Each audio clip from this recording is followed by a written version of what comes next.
Bonjour Jean-Pascal. Bonjour Lilo. C'est super de se retrouver au Salon Zen de Paris. Tout à fait, oui, j'en suis ravi. Bon, cette fois-ci c'est pour la Trédaniel Web TV puisque tu as créé un jeu Oraclès, le jeu du héros. Oui, avec Marc Cuchard. Avec Marc Cuchard. Donc parle-nous de ce jeu, pourquoi tu l'as créé? C'est un jeu qui est issu du jeu de la Voix des Contes que j'avais fait paraître au Souffle d'Or et qui se veut beaucoup plus accessible, pouvant toucher un public plus directement. On avait pensé notamment à l'époque faire un jeu destiné aux jeunes des banlieues. Et d'ailleurs, il y a eu une diffusion qui a été faite dans ce sens. Et c'est un outil finalement qui intéresse beaucoup les coachs et ceux qui accompagnent des publics assez larges, souvent en réinsertion, souvent en aide professionnelle, etc. Et ça s'inspire de la structure vitale des contes. D'accord. Et avec ce jeu, on offre à la personne qui vient jouer de mettre au jour le parcours de réussite d'un souhait ou d'un projet. Et ce parcours de réussite, il est fait en 4 grands moments. Il y a un premier moment qui est de définir l'enjeu, de prendre conscience des croyances négatives qui font obstacle, de prendre appui sur le talent pour percer de manière créatrice et sortir de l'impasse en dramatisant un peu. Voilà, c'est une particularité des contes. Dans les contes, on dramatise toujours la situation.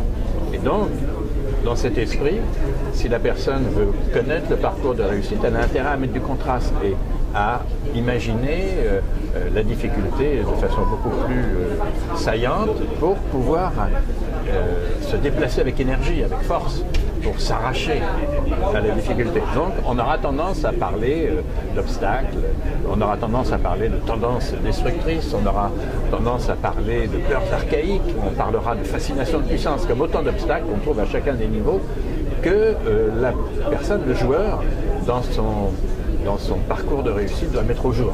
Voilà. D'accord. Donc il y a 4 grands niveaux de créativité qui sont issus de la structure des contes. Dans un conte de fées, le héros passe dans sa quête, à partir d'une question initiale, généralement sortir d'une impasse, le héros passe par 4 grands moments de créativité. Le premier, c'est de percer hors de l'impasse. Le deuxième, c'est de mettre en œuvre cette percée créatrice de la meilleure façon. On peut la mettre en œuvre, mais on peut la mettre aussi d'une manière inspirée en œuvre. Cette percée créatrice mise en œuvre, dans un 3e niveau de création, on va la vivre en pleine accélération. Parce que dès l'instant que, ça y est, on commence à être vivant, grâce à une inspiration qu'on a reçue, pour la vie, on représente quelque chose de précieux. Et arrivent des opportunités. Et il va falloir gérer ces opportunités. C'est toujours délicat parce qu'il y a une accélération qui nous bouscule, qui nous sort de nos habitudes mentales, émotionnelles, physiques et existentielles. Donc il y a un décalage. L'accélération demande à être appréhendée, là encore, avec inspiration, de manière créative. Comment bien vivre l'accélération? C'est ça le 3e niveau. Et si on arrive à bien vivre l'accélération, en général, en prenant appui à l'intérieur de soi dans ce qui en nous est capable de ça, parce qu'on en a la capacité, c'est pas pour rien qu'on a cette question au départ, et qu'on est dans un développement. Donc, si on arrive à bien prendre appui sur ce qui est notre destinée, on pourrait dire, on est destiné à aller là-bas, alors on va pouvoir fonctionner dans une synergie avec tous ces possibles, toutes ces coïncidences. Et là, encore une fois, il y a un risque, parce que quand on commence à être au cœur de coïncidences puissantes qui se multiplient, on a un sentiment de puissance. Et le héros peut avoir une fascination pour cette puissance. Donc il y a un passage là, il y a quelque chose à dépasser, qui est cette fascination de puissance, ce qui se fait en fait dans la perception que beaucoup sont dépendants de notre réalisation, pour leur propre réalisation. Et donc, d'une certaine façon, un sens de fraternité, une compassion pour les êtres, comme diraient les bouddhistes, va nous aider à passer cette fascination de puissance. À travers ce jeu, la personne qui se pose une question et qui cherche donc à connaître le parcours de réussite de sa question ou de son projet ou de son souhait, d'une certaine façon, avec ce jeu, elle va en avoir une vision. Et cette vision change sa présence. C'est ça le résultat formidable qu'elle peut espérer. Au terme de la navigation imaginaire, imaginative, créatrice, par ces différents paliers avec le jeu, la personne va se trouver à voir par rapport à à son souhait une compréhension, une vision qui va changer sa présence. Et à ce moment-là, certainement, l'aidera à mieux vivre, en effet, l'aventure que représente son projet. Tu parles de créativité quantique. Est-ce que tu pourrais nous expliquer? Cette vision même de soi-même Ouais. qui change notre présence, Ouais. elle nous met dans un rapport à la réalité Ouais. qui va produire des effets. C'est-à-dire, si j'ai une présence active d'enthousiasme, de positivité, de sens de réussite, je vais attirer, dans le tout possible qui est la réalité, je vais attirer des opportunités, je vais attirer des coïncidences. C'est ça le mode quantique, c'est-à-dire à partir de l'émission de ce que je suis, dans l'intensité de ce que je suis, et jouer avec ce jeu, c'est se donner de l'intensité, puisqu'on va percevoir la possibilité effective de notre réalisation. C'est vraiment possible. Donc quand on sent qu'une chose est vraiment possible, on en a la force, ça change notre présence, et cette présence attire ce qui lui ressemble. Donc le Ça, simple c'est fait quantique, de ça. jouer, donc le simple fait de jouer à ce jeu, en fait, redynamise notre vie entière. Voilà, exactement, c'est aussi simple que ça. Alors montre-nous comment ça se joue en fait, parce que c'est le jeu de l'Oraclès. Alors, il faut partir du souhait. D'accord. On pose un pion ici. Ouais. On va mettre une pièce. Jouons. Hein, voilà. Jouons. Allez. On part du souhait et Donc un souhait. voilà, on a un souhait. Et pour ce souhait, il va falloir, au premier niveau, au niveau du défi, Ouais. mesurer l'enjeu véritable qui est dans ce souhait, la croyance qui nous retient, qui fait obstacle, et le talent néanmoins dont on dispose, qui fait que malgré qu'on soit arrêté par un obstacle, on recommence tout le temps, ou on maintient sa direction. Mais bien sûr, maintenir sa direction face à un obstacle, c'est tourner en rond. Il faut une percée créatrice, c'est la bonne étoile ici qui donnera la percée créatrice. Alors, pour ce premier niveau, donc pour mon souhait, quel est l'enjeu? Je vais Par aller exemple, chercher- prenons un exemple concret, la réussite professionnelle par exemple, financière. Alors. Réussite financière. Réussite financière, je voudrais une réussite financière Je veux être récompensé pour mes efforts. récompensée pour mes efforts. Hein, voilà Allez. mon souhait. Quel est le parcours de réussite de cette récompense pour mes efforts? Voilà. Je vais prendre des cartes de connexion Ouais. et déjà je vais me poser la question, ce souhait d'une récompense financière de mes efforts, quel en est le véritable enjeu? Pourquoi ai-je ce besoin d'une récompense financière de mes efforts? Je bats les cartes. Ah, c'est les cartes qui nous le disent. Voilà, je vais tirer un oracle. Génial. Oracle, oraclès, hein, je bats les cartes. Et je décide un chiffre entre 1 et 6, où je jette un dé qui va me donner un chiffre entre 1 et 6. Mettons que je fais... Donc, 5. je tire ma carte Ouais. et j'ai fait 5. Et je lis 5, les invasions. D'accord. Les invasions. Donc, ce titre de film, c'est le titre d'un film ou d'un livre. Ce titre de film devrait m'éclairer, est supposé m'éclairer par rapport à l'enjeu, le véritable besoin qui est derrière. Les invasions, en effet, dans ma vie, voilà, peut-être que ça va m'évoquer le fait que je suis envahi du regard des autres, des conseils des autres. Peut-être que dans ma famille, tous me disent « Alors quoi, qu'est-ce que tu fais toujours? Tu rends service à tout le monde te sollicite, et tu t'oublies complètement. » Et je suis envahi de ça.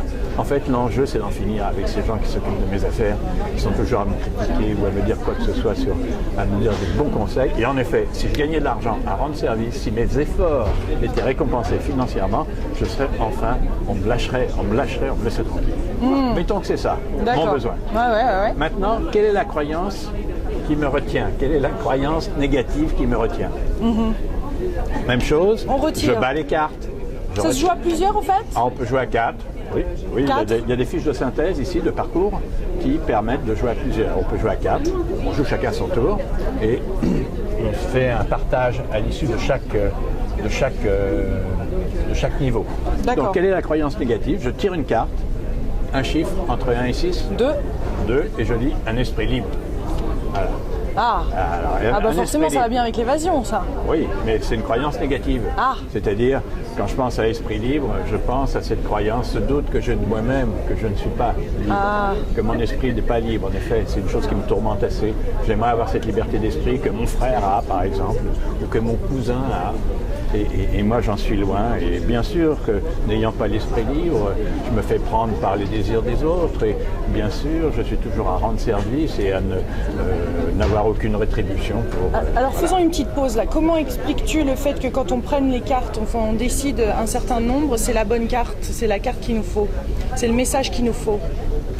Comment ça se passe? Quel est le mécanisme derrière ça? Pour moi, c'est pas comme ça. D'accord, non, dis-nous. Mais dans la nécessité où je suis d'avancer, je veux absolument connaître la réussite de ce parcours.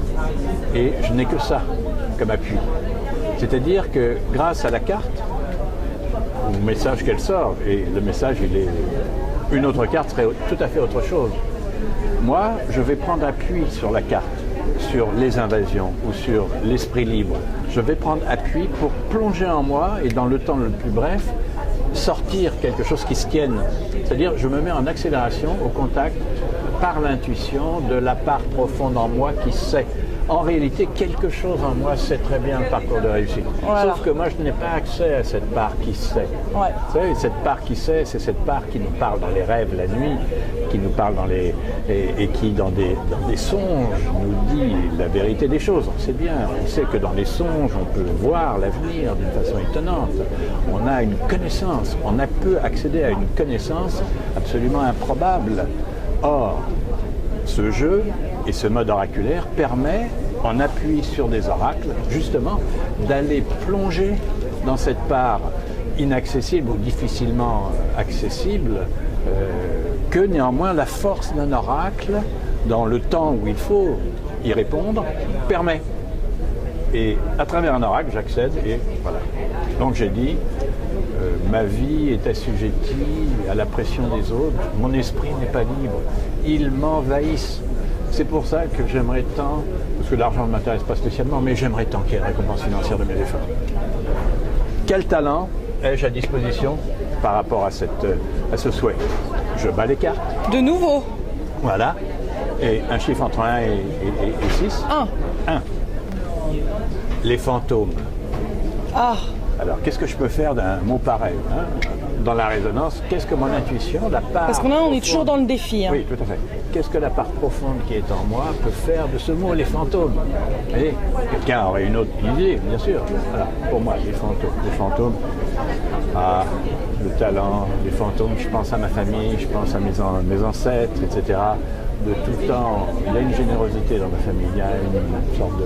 On ne compte pas, d'une certaine façon. Je porte ça en moi. Ah oui, d'accord, et cette générosité, bien sûr, elle aimerait pouvoir se vivre plus facilement. Elle bute sur l'obstacle des désirs des autres, etc. Mais cette générosité, elle est libre. Elle a quelque chose d'infini. Oui. Elle vient de loin et elle a encore beaucoup à donner. Donc, il n'y a pas de souci. Ma générosité, néanmoins, elle demande une réponse parce que ma générosité, elle bute toujours sur ces gens qui m'envahissent. Ça en fait des pistes, là. Ben oui. Donc, les fantômes, mes ancêtres, mon atavisme, ma générosité naturelle, c'est mon talent infini auquel la vie va apporter la bonne étoile, ma bonne étoile va apporter une réponse. D'accord. Pour ça, je tire les cartes de bonne étoile.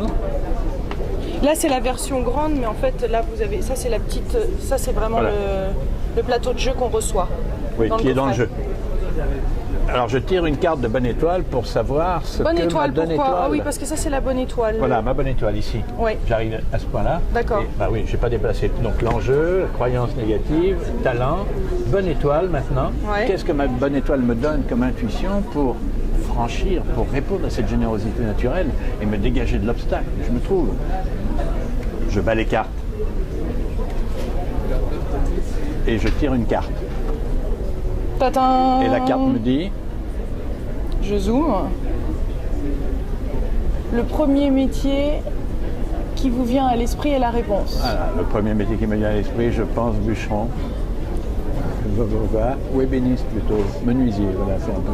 Menuisier. Ah, mais c'est le premier qui vient à l'esprit. Oui, c'est menuisier. J'avais l'atelier de menuisier qui est derrière ma maison de campagne.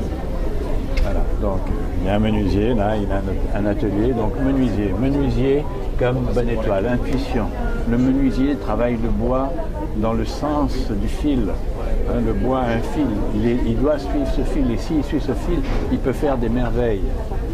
Et d'une certaine manière, au fond, ma générosité est mon fil. Et si je suis mon fil, je ferai des merveilles, exactement comme le menuisier. Donc quiconque, quoi qu'on me dise, qu'on m'envahisse, qu'on se mêle de me donner des avis, et, comme ça à l'infini, voilà, moi, dans ma générosité naturelle, je peux, si je suis cette générosité naturelle, comme le fil d'un bois auquel il faut s'astreindre pour produire voilà, des œuvres, des meubles, que sais-je, correct, eh bien j'ai des chances de pouvoir m'en sortir. Donc voilà l'idée. Et là on peut forte. être aidé par les autres, pas les autres joueurs. On peut être aidé par les autres joueurs. Bien sûr, oui, oui. Un autre joueur ferait l'écho, dirait ah oui, oui, ça te ressemble, ou oui, c'est une bonne idée. Voilà. Donc, de l'impasse où j'étais, la difficulté où j'étais, j'ai trouvé quelque chose, un sens intime puisé à l'intérieur de moi, dans lequel je peux me ressourcer. Hein, c'est-à-dire, voilà, ma générosité naturelle est comme un fil qui, tel le menuisier, va lui permettre de produire des objets bien faits. Voilà. Donc, dans mon parcours de réussite, financièrement, trouver une rétribution pour ce que je donne, tous les efforts que je fais, ça s'inscrit dans cette perspective. La bonne position, c'est d'avoir confiance en ce fil qu'est ma générosité naturelle pour produire ce que j'ai à produire. Et là, je commence à être dégagé de l'invasion des autres. Je suis beaucoup plus dans mon intimité, dans ma nature profonde. Dans ma vérité. Dans ma vérité. Voilà, pour parler du premier niveau. Donc, au deuxième niveau, ici, le possible, c'est une telle idée, une telle inspiration, quelle est sa promesse? Elle peut me mener où, une telle inspiration? Donc, la première chose que je vais regarder, c'est la force de cette intuition, ce qu'elle vaut, sa richesse. Ah oui. Pour ça, je vais tirer. On va peut-être pas faire tout le jeu, mais non, voilà. non, mais je vais tirer c'est très une autre intéressant. Carte. Voilà, une autre carte, un chiffre de 1 à 6. 2. Le coup de la vie. Le coup de la vie.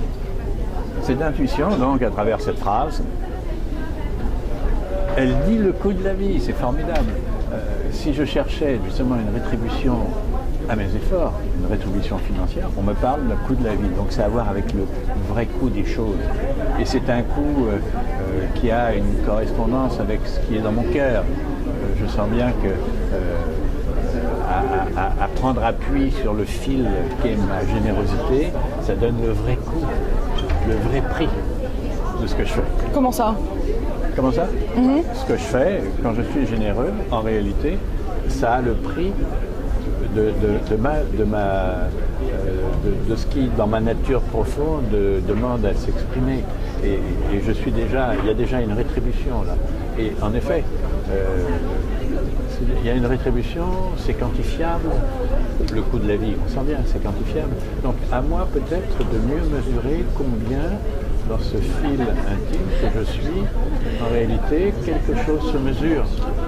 Il y a une mesure juste qui peut certainement être utilisée. Alors, d'accord. Quelles sont les tendances destructrices en moi qui vont s'opposer à ça? Ah, d'accord. Donc là, on est ok. Voilà, on est dans cette dimension donc du possible. Tendance destructrice, j'avance. Tendance destructrice. De ces possibilités. Je bats les cartes entre 1 et 6. 2. Un de pont nouveau. trop loin. Un pont trop loin. Voilà. Ce qui pourrait venir là, c'est une sorte de découragement que j'ai toujours tendance à bourrer le mou, à raconter des histoires, à voir trop loin. Déjà, l'idée de mesurer comme le coût, ces efforts ont un coût, sont mesurables, donc peuvent être comme monnaie d'échange, que sais-je. C'est un petit casse-tête, c'est une idée en plus, bon trop, une fois de plus. Voilà, j'ai quelque chose dans ma nature, mettons, je ferais ça comme tendance destructrice, j'ai un doute profond qui vient toujours saper un élan. Ouais. Donc si cette idée d'un fil conducteur, d'un fil de ma nature profonde pouvait me dégager, voilà, qui dans sa promesse permet de mesurer ce que sont les efforts, il y a un doute en moi qui vient saper ça en disant oui, pourquoi se prendre la tête, pourquoi rajouter autant de choses en plus, etc. Il y a un doute comme ça. Mais, j'ai vocation à ça. La vie attend. Vocation, la vie attend. Attend de moi quelque chose. En réalité, que je mesure mes efforts de cette façon, que je leur trouve un coût, une quantité, malgré le doute, bien sûr, qui va me gêner, la vie attend que j'en fasse quelque chose. Alors, quoi? 3. Je regarde, je prends une carte, 1 à 6. 3. Un jour sans fin. Ça me permet de vivre une journée quantifiable, tout à fait mesurable, elle a 24 heures, une journée. Une mission d'éternité? Mais en même temps sans fin. C'est-à-dire jour après jour, je peux recommencer, c'est-à-dire exactement comme dans ma nature profonde. Elle est comme une fontaine sans fin, qui donne son eau sans fin, et néanmoins la donne chaque jour. C'est comme un jour sans fin, ça me plaît énormément. Donc j'ai vocation à ça, à redonner cette générosité chaque jour, comme une fontaine, voilà, et c'est un jour sans fin, d'une certaine façon, malgré mon doute, malgré, etc. Alors, et ensuite, ma bonne étoile. Ouais, on refait la bonne étoile. Alors, ma bonne étoile va me dire quelque chose, je vais dire exactement. Ma bonne étoile, à cette deuxième étape, elle me dit comment je peux donner suite à cette intuition. Pour ça, je tire une carte de bonne étoile. Ouais. Je bats les cartes. Voilà, et je sors cette carte. Le premier métier qui vous vient est la réponse. Je ressors la même carte que tout à l'heure. Le premier métier qui me vient à l'esprit, je pense au jardinier qui vient travailler mon jardin, de cette maison à la campagne où il y a derrière le menuisier. Jardinier. Donc, comment vivre cette intuition? Tel le jardinier qui suit les saisons, qui suit le temps, le rythme, mais en même temps qui a affaire à la vie, à la nature, qui est inépuisable, qui est dans un mystère total. Donc, il suit les rythmes et il est au contact d'un infini. Il est dans des rythmes qui sont très mesurés et dans un infini. Et au fond, c'est bien ce qui m'importe, moi. On m'a donné ma générosité comme fil à suivre, à la manière du menuisier qui, en suivant le fil, arrive à faire de belles planches ou de beaux meubles ou de beaux instruments. Et cela, on m'a dit de le faire. La vie attend que je le fasse à la manière d'un jour sans fin. Et on me donne le jardinier comme image qui, d'une certaine manière, vit avec une nature sans fin. Néanmoins, le rythme tranquille de la semaille, de la croissance et de la récolte. Donc là, on est quand même dans le cerveau droit. Dans le cerveau droit. Ouais. Là, on est en pleine créativité, intuition. Oui, tout à fait. Tout à fait. Je cherche le parcours de réussite de ma question, de mon souhait. J'aimerais trouver rémunération pour mes efforts. Eh bien, voilà ce qu'on m'invite à faire. On me donne une mesure tout à fait qui naît, cette mesure, et vous voyez bien, à travers les différents oracles, elles sortent du fond de moi-même. Et cette mesure, elle est très vivante, elle est simple et elle vient vraiment répondre à la question. Je n'ai fait que 2 niveaux. Oui.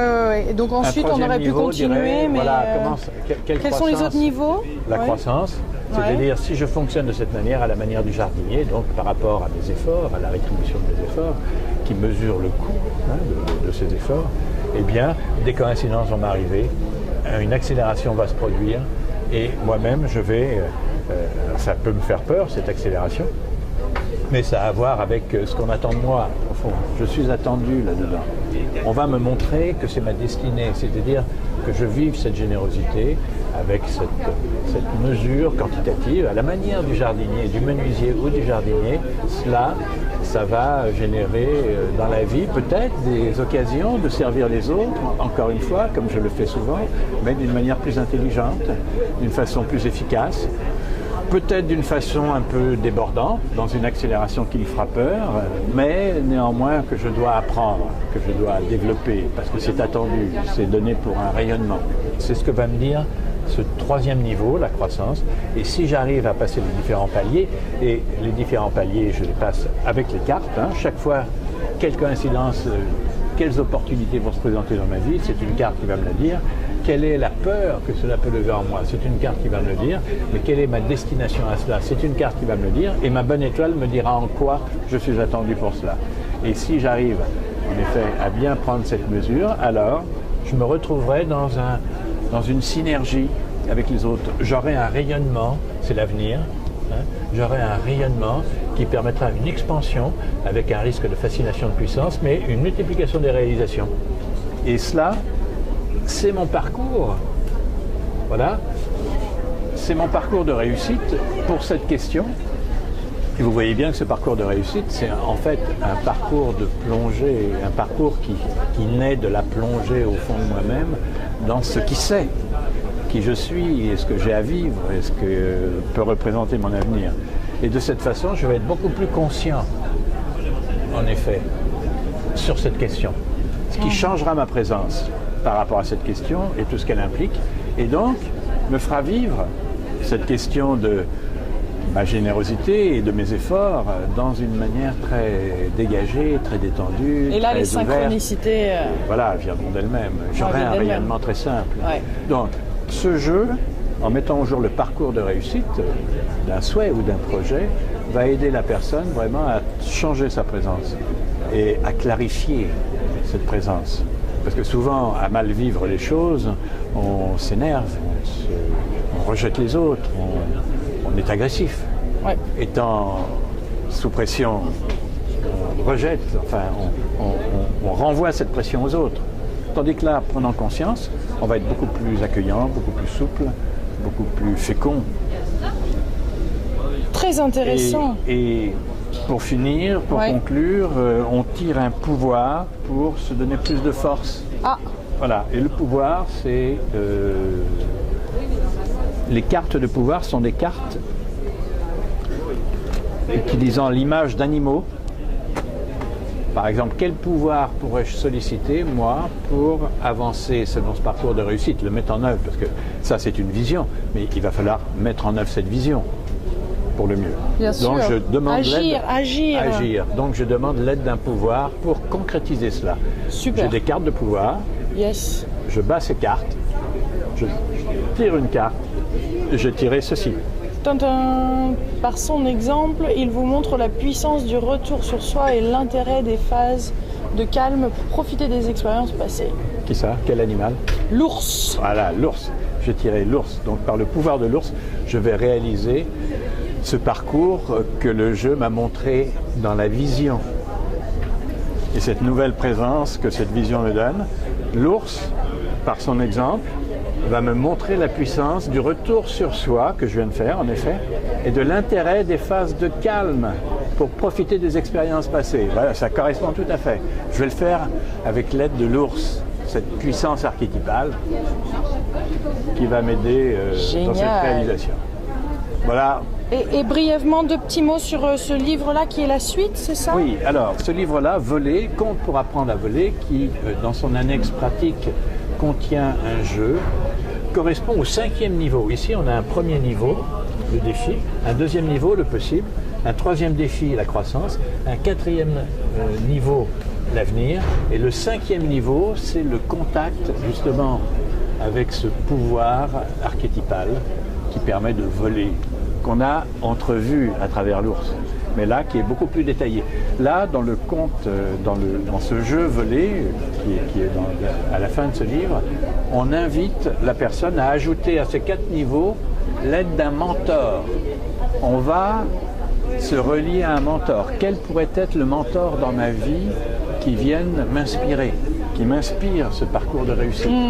Le mentor, on va le prendre parmi les héros de la mythologie ou parmi les grands hommes de l'histoire. Ah d'accord, c'est pas forcément un mentor physique. Artistes, ou parmi les grands artistes. Non, c'est pas forcément un mentor vivant, c'est l'idée d'un mentor qui appartient à la source d'inspiration, à la grande source, au grand courant créateur, au grand courant d'inspiration de notre humanité. Donc ça peut être des personnages mythiques, ça peut être des personnages héroïques, ça peut être des personnages de l'histoire. Hein, ça pourrait être Alexandre le Grand, ça pourrait... Et dans le coup, on l'amène dans notre imaginaire. Voilà, on ça lui pourrait pose être des questions. Gandhi, ça pourrait être un sage de notre époque ou un sage du passé, Ouais. ça peut être un grand artiste, ça peut être un grand chercheur, un grand savant. Donc, qui parmi ces génies qui ont fleuri dans l'humanité m'inspire dans mon parcours de réussite? Et si je peux me rattacher à un mentor de cette façon, alors je vais demander à ce mentor qu'il me dise comment m'engager dans ce parcours, par quel chemin de non-retour accélérer ma réalisation. Comment on prend place cette conversation? Je veux dire, on le fait venir dans notre imaginaire. Voilà, tout à fait. On joue avec des cartes, là aussi. D'accord. On tire des oracles, c'est-à-dire, De nouveau. pour trouver le mentor, on va tirer un oracle. Pour recevoir le Son vœu message à faire Ouais. Ah, le de vœu. non-retour qui permet une accélération, on va tirer une carte. Pour ensuite se retrouver dans un chemin de coïncidence qui va nous permettre d'accéder à la chance de notre vie, dans ce parcours de réussite, que nous inspire notre mentor. On va tirer une carte pour ensuite voir quel échantillon d'apprentissage nous sommes pour l'ensemble, c'est-à-dire notre rayonnement, ce qui à travers nous, dans ce parcours de réussite, inspiré par le mentor, nous apportons comme œuvre, comme chef-d'œuvre, voire. Hein. En tout cas, quel apprentissage nous faisons avancer qui profitera à tous à un moment ou à un autre, n'est-ce pas? Ça, Merveilleux. pour cela, on tire une carte. Donc ça correspond à un 5e niveau, comme on les a ici. C'est peut-être délicat, vous voyez, les 4 niveaux, ils sont là, à partir de la question initiale. Au 2e niveau, il y a une ouverture. Derrière, il y a un modèle de croissance. Il y a toutes les opportunités. Il y a toute la synergie. Et la 5e énergie, c'est l'énergie de créatrice qui tire. C'est l'énergie du mentor, énergie d'inspiration qui permet de s'envoler avec son souhait et de voler d'inspiration en inspiration. Merci beaucoup, Jean-Pascal. Je t'en prie. Merci. Magnifique, magnifique.